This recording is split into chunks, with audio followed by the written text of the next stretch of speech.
Hi everybody, it's me, Diane Rodriguez, and you guys know my amazing husband, Marco.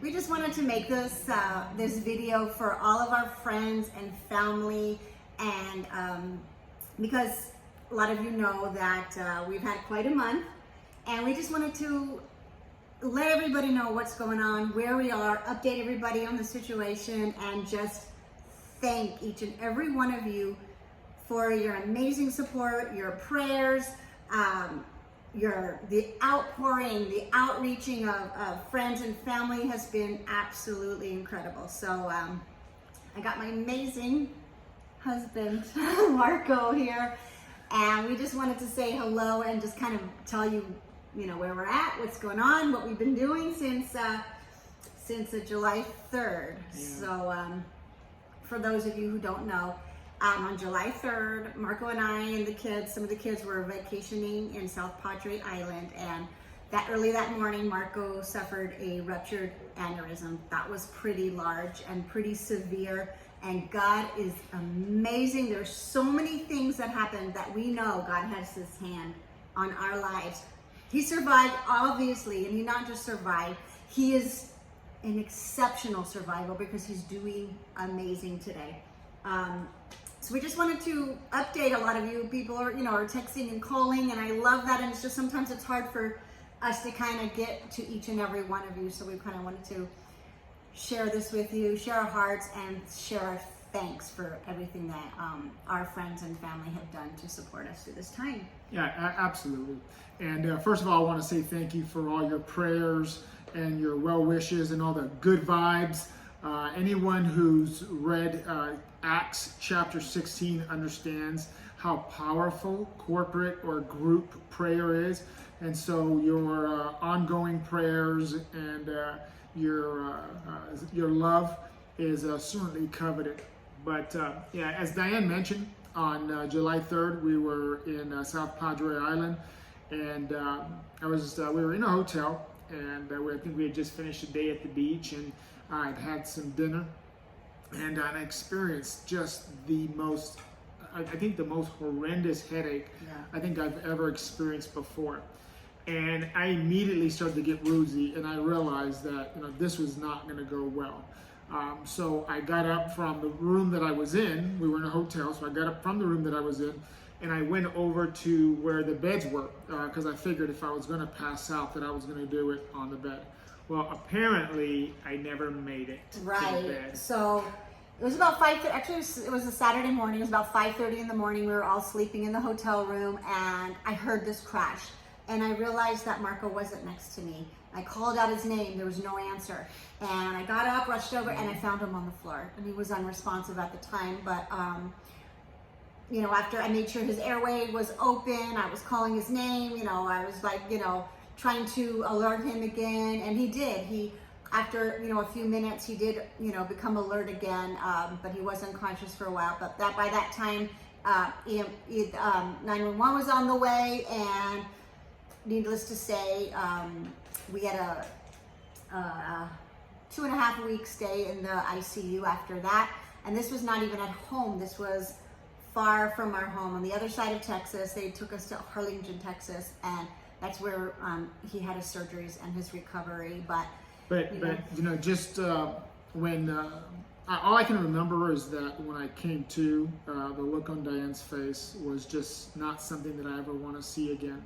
And when the ambulance showed up, they put me in the ambulance, and all I could remember as they were wheeling me away is this thought came to me, and for some reason, the words, it almost like they jumped out of my mouth.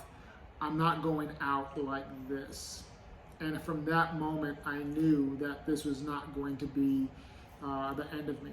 And I say that, and the reason why that's important is because I found out later from the physicians that most people, when they have a type of aneurysm that I sustained, are DOA.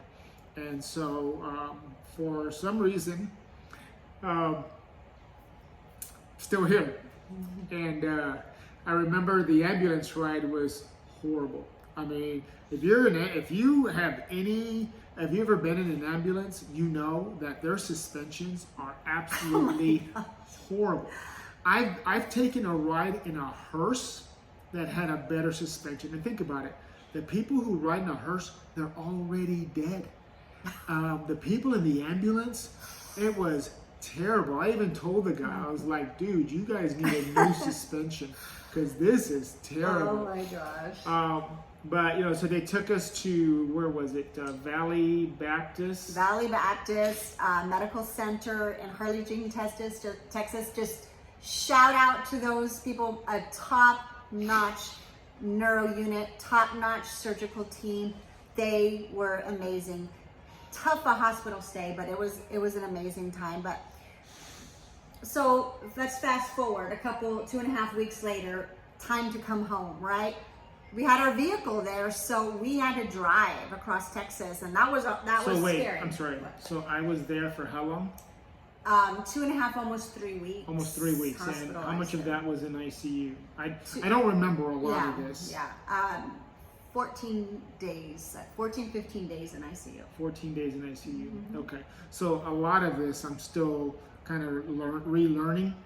Because most of the time I was unconscious, and then also a little bit of my memory is still kind of working its way up. But anyhow, go ahead. I'm sorry. No, we just want to thank all of our friends and family and let you know that we made it home. We've been back in El Paso about 2 weeks now, and we have been working hard. Obviously, you can hear the way Marco sounds right now. It's so amazing. His language, his skill, his verbal skills, unbelievable. Physically, he's doing amazing.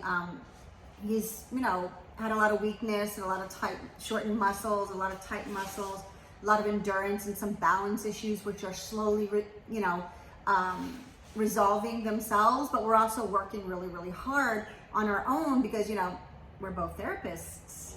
We're both occupational therapists. So while we're waiting for his formal therapy sessions to kick in, which is going to be on Tuesday, when we start formal therapy, we've been doing our own, and he's been doing amazing.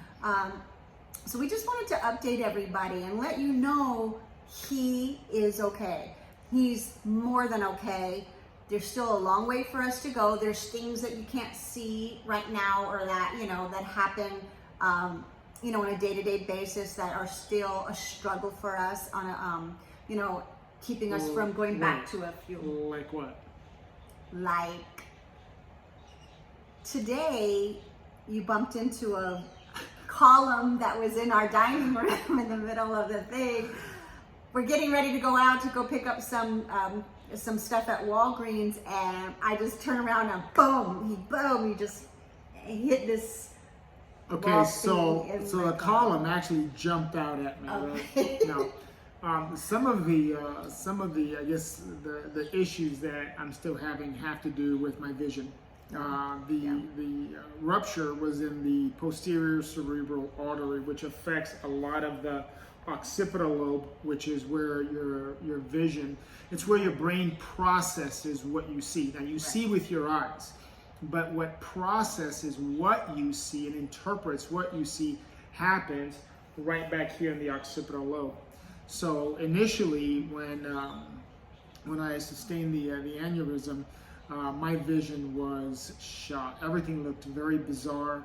I was having a lot of left-sided neglect, and although left-sided neglect, if you don't know what that is that you just don't pay attention to things that are on the left side of your body. So even reading becomes difficult because you miss, when you're trying to read a word, you miss the first 2 or 3 letters.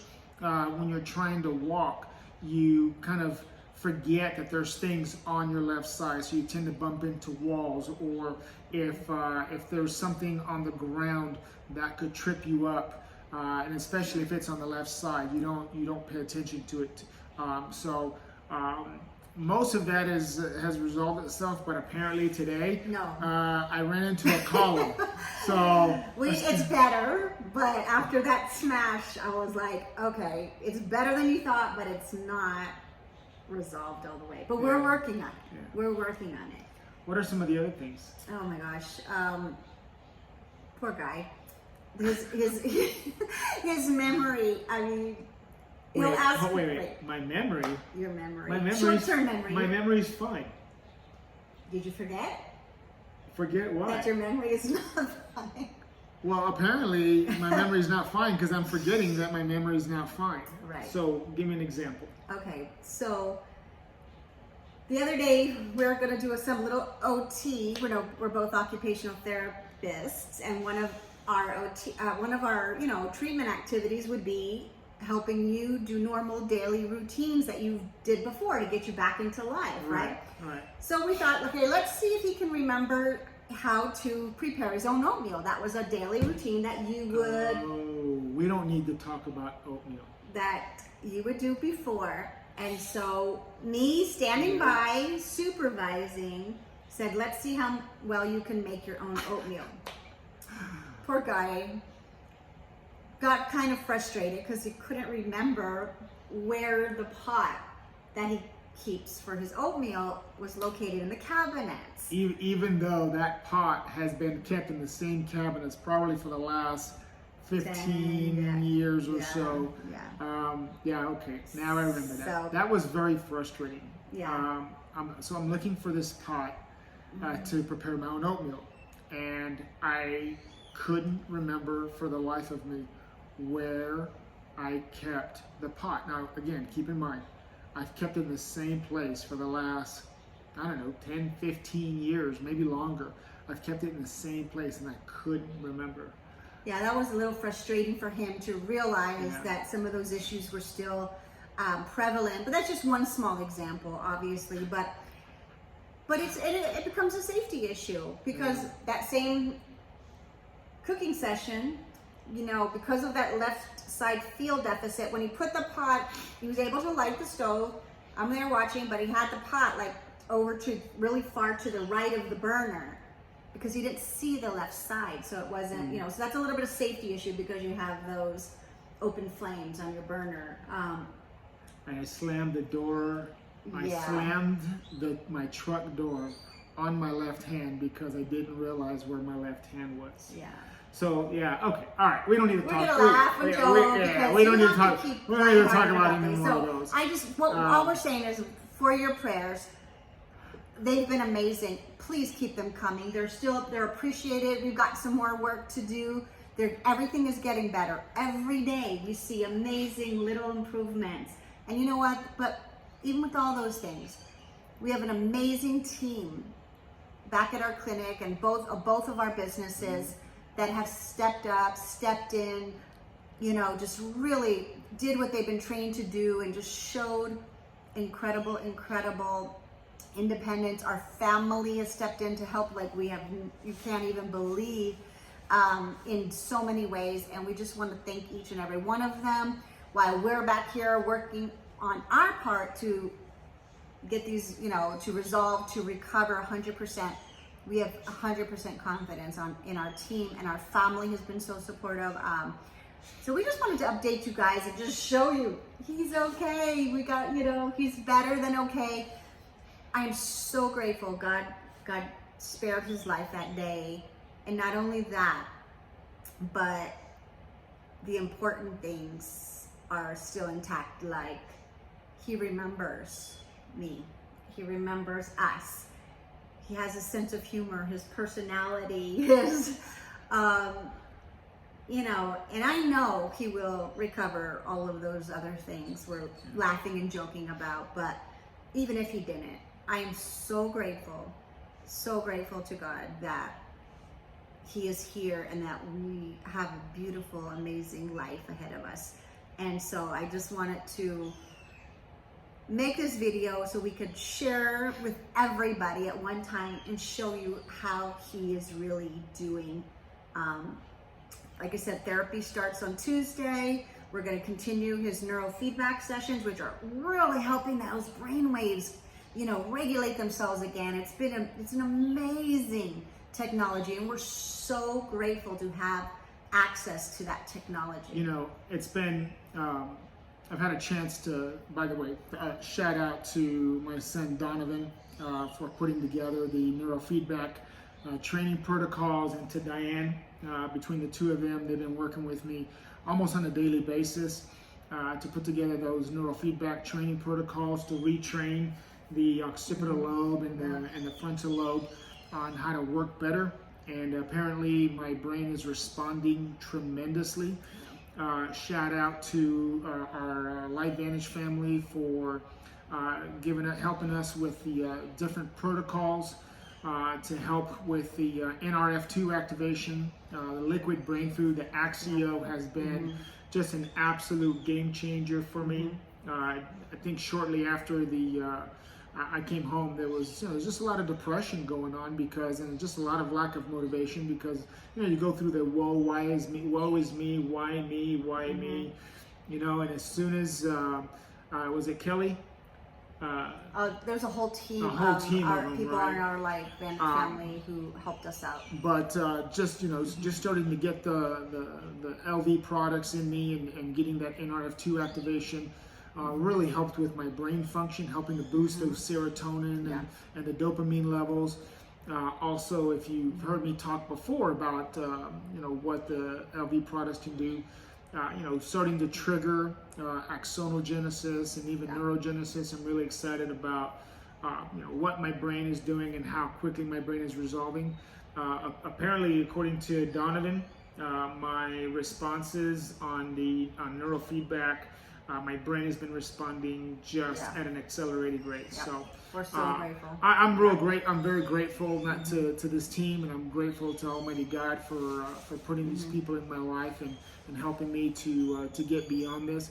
The Bible says, Jesus says that he never promised that we wouldn't have problems or obstacles. In fact, he even says, in this world you will have persecutions, you will have issues, but be of good cheer, for I have overcome the world. And I'm very excited. I try to remind myself every single day that to have joy and have and that I've still got a lot to do.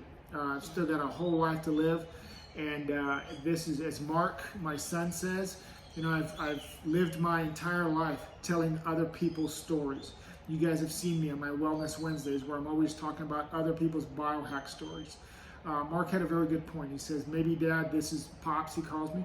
He goes, Pops, maybe it's time to tell your story. So, I'm really looking forward to continuing to grow and to work hard and to get back those functions. I have an entire life that I still need to live, and I'm so excited to have a wonderful, beautiful, caring wife like Diane, who's also the Colonel.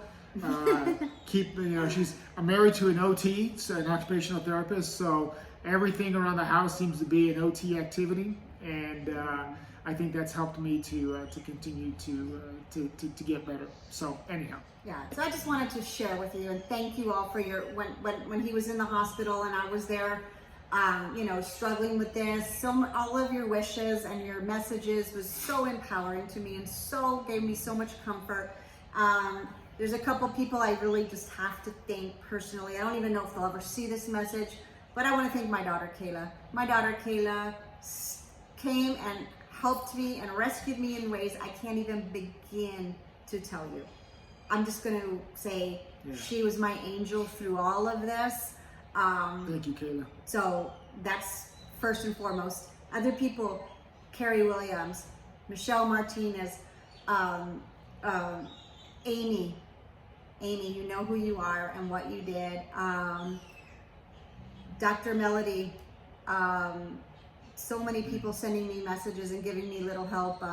Dr. Silverman, again, Carrie Dickey. Oh my gosh, what amazing person you are. Thank you. Carrie Williams again. So many other people stepped up and Kelly Lepshaw for spending time with us, giving us advice as she's a specialist in this area. And I mean, I can't even, and my sister Julie, oh my gosh, my sister Julie, she was on the phone with me every night. When I was in the waiting room, when he was in surgery, she was my rock. My gosh, there's just so many people I want to thank. Well, guys, I hope this was helpful, and again, thank you again for all your prayers and your well wishes. Still got a road to recovery, but I'm doing a lot better.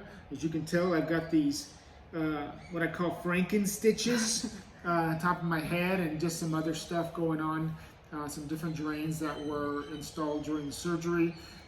But I've got use of my hands, use of my feet. Yes. Fortunately, I'm able to talk, or maybe unfortunately for those who are actually around me. One of the biggest challenges that I'm still facing, so if you want to send your prayers this way, I certainly welcome them. It has to do with the vision, with my sight.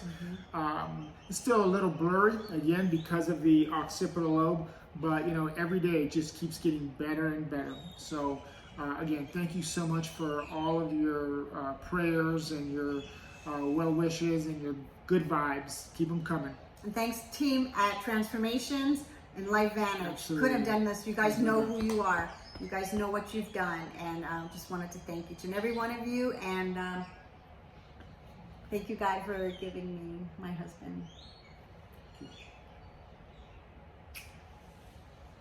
Bye, guys.